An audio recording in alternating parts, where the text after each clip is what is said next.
everybody, alongside Doris Burke, I'm Dave Pash. First time for Toronto, Doris, in the playoffs since 2002.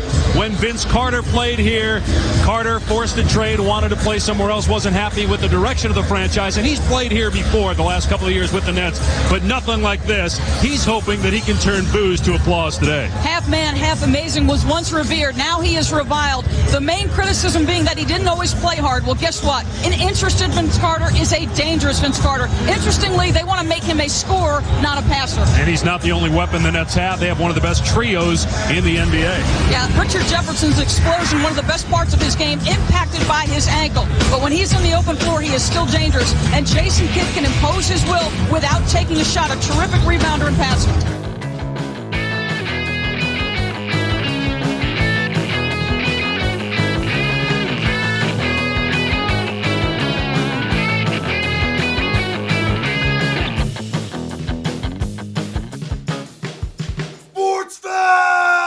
It is Sportsfeld Storytime. We are looking back to the 2007 NBA playoffs. It is Raptors versus Nets. It is the old friend Vincent Lamar Carter. 3 names like a serial killer getting his revenge on the team that he...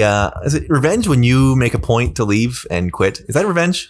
No, I think it's just sort of punching down. Punching down. Yes, too true. The Raptors had gone up and down, battled and punched and fought and scratched and clawed, and managed to get themselves into a Game 6 situation. They had looked very bad. They had looked fairly good. And they found themselves facing elimination in New Jersey on May the 4th in Game 6. I just wanted to tack on something I forgot to mention in last week's episode that I felt the need to mention because I think it's one of the funnier things that has happened to the Raptors franchise. But obviously this was like the first playoff series in 5 years for the team. Tons of excitement. Game 1 of the series, the crowd, of course, in red t-shirts. Right. The whole building red. The Raptors were wearing white and the Nets were wearing red. If there is anything that sums up the pre-Masai Toronto Raptors, I think it's that. Mm-hmm. Finally achieving your goal and just embarrassing yourself immediately. I will never forget that. It was a hot topic of conversation on the schoolyard, as they say, for a franchise with a lot of embarrassing moments. I feel like that's one that doesn't get talked about much, nor should it. Like, it's not that big a deal. But when I look back, it's like, ugh, for fuck's sake. And so perfectly emblematic of the pre-We the North Raptors. Yes, exactly. Just no identity. Completely half doing what the plan is and just being like, yep, we're going to do red out. And then it comes down to what are we going to wear today? And it's, we're going to wear white. And just like, it was a team like forever, even into some of the early Masai years, forever was like, boy, this team just has no toughness and no identity. And they're just sort of there. This is like this and next season's Raptors team. So the 2006-2007 team and the 2007-2008 team that loses to the Magic in the playoffs. Just like forgotten playoff teams with no identity. And I feel like the jersey and the shirt thing was a very good metaphor for all that. I get to go to one of those games in the following year. Not that it matters now, but I remember it being one of those ones where it's a day game and you get drunk at the game and then you get out of the stadium and it's 4:00. You're like, oh, I guess I'm going to go to bed at 6 because I am exhausted from yelling and drinking. And now my heart is broken. So I don't know what to do with my time or with myself. But we focus 8 p.m. May 4th, 2007, the Continental Airlines Arena in East Rutherford, New Jersey. Chris Bosh and the Raptors. Jose Calderon starts in this one. He had sprained his ankle in the previous game, and there was actually, I'd forgotten about this until we watched the highlight package. There was some question about whether or not he would play in this game, and he does end up playing and starting in this game for the Raptors. Yeah, this is actually a really good game. As playoff elimination games go, this was a nail biter, as they say. And for all the many times in this playoff series where you kind of expect the Raptors to wilt, this was kind of the opposite. They're the ones to make the comeback in this one. They came out strong. They went with Mo Pete, Chris Bosh, Andrea Bargnani, Anthony Parker, and Jose Calderon to start. A very Mo Pete game here. So I love it. 45 minutes of game time, 8 rebounds, 2 assists, and 9 points for a +2.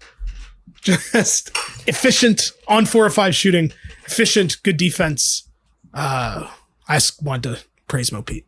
What an alternate universe. Sometimes you look at these box scores and 2007, which is 14 years ago, feels like a million miles away. The Raptors as a team shot 6 of 10 from 3. Well, you pointed out the whole game.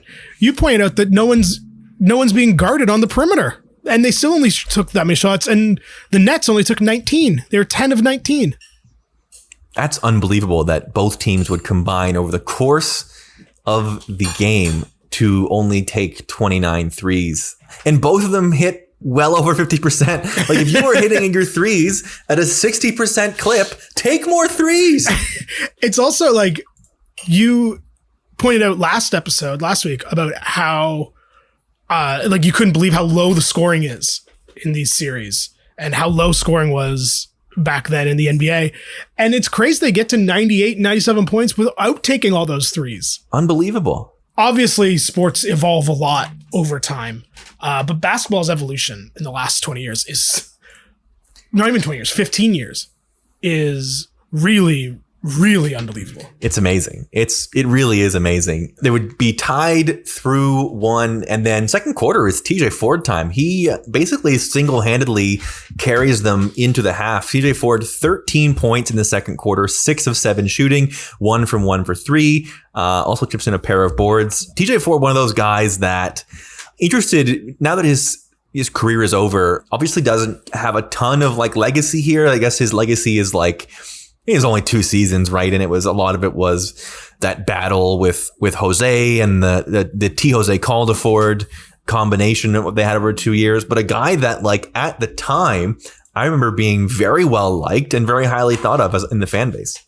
Yeah. And I think the Ford Calderon, I don't know if I want to go as far as to call it a rivalry, but the Ford Calderon, we'll call it a rivalry, really was an interesting subplot, especially because like it seemed like they were each grabbing the starting spot from each other all year.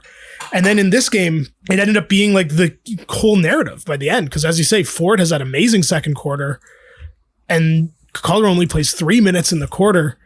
And then Calderon plays the majority of the rest of the game and ends up sort of being on the losing end of the final play. And the question was like, shouldn't TJ Ford have been out there? Yes. When you put up 13 points in a quarter, I think you expect to play more than 5 minutes the rest of the game. Very weird player usage by Sam Mitchell in the second half of this game. The starters play almost the entire half. TJ Ford plays 5 minutes. Joey Graham plays 1 minute. The rest of the entire half, Peterson, Bosch, Bargnani, and Parker, and Calderon. Not that he had a whole ton of other options. Like I'm not saying that Juan Dixon should have got run in this game, but very much not the way the team had sort of been playing for the previous 8 months.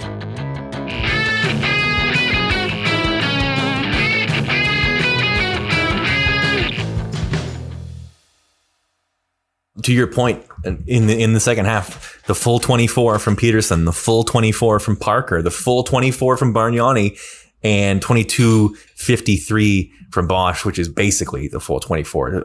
A minute of Joey Graham, 1 minute, 7 seconds of Joey Graham, split into 2 30-second shifts, which I think was the very beginning of the fourth and the very end of the third. It's a lot of Richard Jefferson in the highlight package for this one, making plays on both sides of the ball. He has some big dunks. He has some big plays. Richard Jefferson would end up with 24 points in the game. And the number one thing that I muttered as we watched this highlight package back was fucking Jason Kidd, who is a piece of human garbage in the first place. He has another 18 and 15 with 8 rebounds. But again, cannot be stated a total piece of human trash. Yeah, I don't think anyone's going to sit here and be like, oh, we love Jason Kidd, because obviously we don't. But at least he's also a terrible coach now. So I guess that's something. And almost ruined Giannis Antetokounmpo. Almost kept him from being a superstar. Yes, very close to. But like, and chased Larry Sanders out of the league. Fun to beat him. Don't know if you read that piece about what position he was in practice, but I did not. But it does not surprise me. He made them practice over Christmas break. It's also unfortunate to that point This, obviously, we couldn't at the time because of Vince, but like this Nets team was pretty likable outside of Jason Kidd. Like Richard, who doesn't love Richard Jefferson? Now it's Vince. Jason Collins was on this team. Antoine Wright was on this team. Clifford Robinson was on this team. Like it's a likable squad. Antoine Wright is a likable guy. What do you have in favor of Antoine Wright? I don't know. I have nothing against Antoine Wright. He did play for the Raptors a couple years later. Exactly. Started 10 games in 2010. I fucking hated this Nets team at the time, but looking back on it, it's like, this is a likable bunch, except for Jason Kidd. And Boston Nakbar, who hits only 2 threes in the game, but both of them are absolutely massive. Euro Shlokar. Bastian Nakbar, just right in the mold of Eastern European Raptors killers in the playoffs on the Nets, as we would see 7 years later when Mirza Teletovic lit us up from 3 consistently. Do we dare to say Boston Nakbar ahead of his time? Maybe. Stretch 5? Maybe. The fourth quarter begins with the Raptors down 7, 75-68. They would quickly close that gap to 79 to 80-79. A 1-point game on a Calderon jumper from 19 feet with just over 8.5 minutes left. Vince answers with a 3, but Bosch makes a 2 from 12 feet away. A lot of Richard Jefferson down the stretch. Vince Carter with a dunk with 7 minutes left to make it a 4-point lead, which Vince Carter dunking again. That's pretty funny. We get all the way down to inside the 2-minute mark. Mo Pete makes a 2. Raptors down 1. Under a minute left. The teams exchange. There's a bad pass from Vince. Everyone goes nuts. Bosch misses a 2. Kidd misses a 3. Rebound Peterson. Timeout Raptors with 1 minute to go. They get the ball to Bosch. He makes a 13-foot jumper. Raptors up 1. There's a bunch of scramble up until Richard Jefferson makes a very nice layup at the rim. 98-97, 8 seconds left.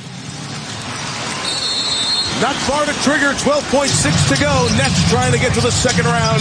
Raptors for game 7. Jefferson goes quick, spins, and scores! 8.3 left, timeout Toronto. Richard Jefferson got right to the hoop. That was a beautiful play. When they brought Jason Kidd up the middle of the floor, as soon as he made the catch, they ran a back screen for Jefferson, which they just hit him with the ball on the right-hand side and said, go.